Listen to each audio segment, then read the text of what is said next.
ताई. सन्मान्य सभापती महोदय, सन्मान्य सदस्या श्रीमती माधवीताईंनी समुपदेशन महिला समुपदेशन केंद्राच्या बद्दल आणि त्यामधल्या समुपदेशकांबद्दलच्या एक महत्त्वपूर्ण विषयावर सभागृहाचं लक्ष वेधलेलं आहे।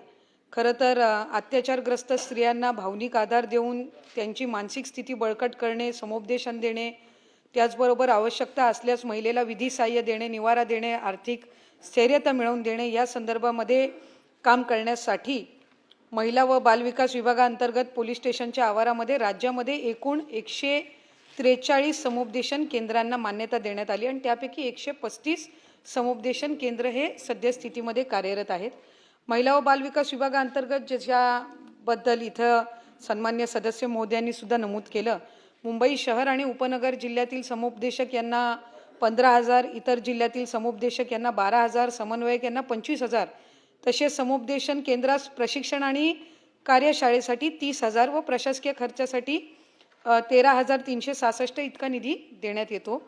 खरं तर समुपदेशक आणि समन्वयक यांच्या मानधनामध्ये आणि समुपदेशन केंद्र चालवणाऱ्या संस्थेच्या प्रशासकीय अनुदानात वाढ करण्याच्या दृष्टिकोनातून विभागाने प्रस्ताव तयार केलेला आणि आम्ही त्याबाबत एकदम म्हणजे तसं सकारात्मक आहोत आणि त्यांना चांगल्या पद्धतीची मानधन वाढ देण्याच्या आणि समुपदेशन केंद्रांना त्या संस्थांना प्रशासकीय अनुदानामध्ये वाढ होण्याच्या दृष्टिकोनातून सुद्धा प्रस्ताव हा विभागाने सकारात्मक तयार केलेला आहे आणि शासनाकडे काही त्याच्यातल्या ज्या काही त्रुटी आहेत त्याची पूर्तता करून तो त्या ठिकाणी पुन्हा एकदा सादर करण्यात येईल। या व्यतिरिक्त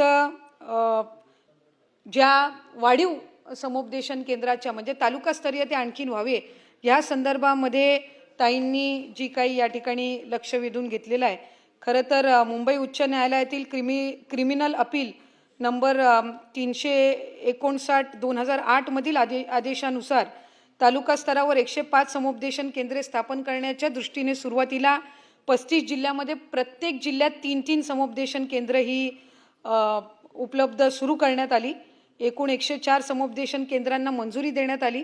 तसेच यापूर्वी कार्यरत असलेल्या 39 महिला समुपदेशन केंद्र व माननीय मुंबई उच्च न्यायालयाने वरीलप्रमाणे दिलेल्या आदेशानुसार ती स्थापनी करण्यात आली।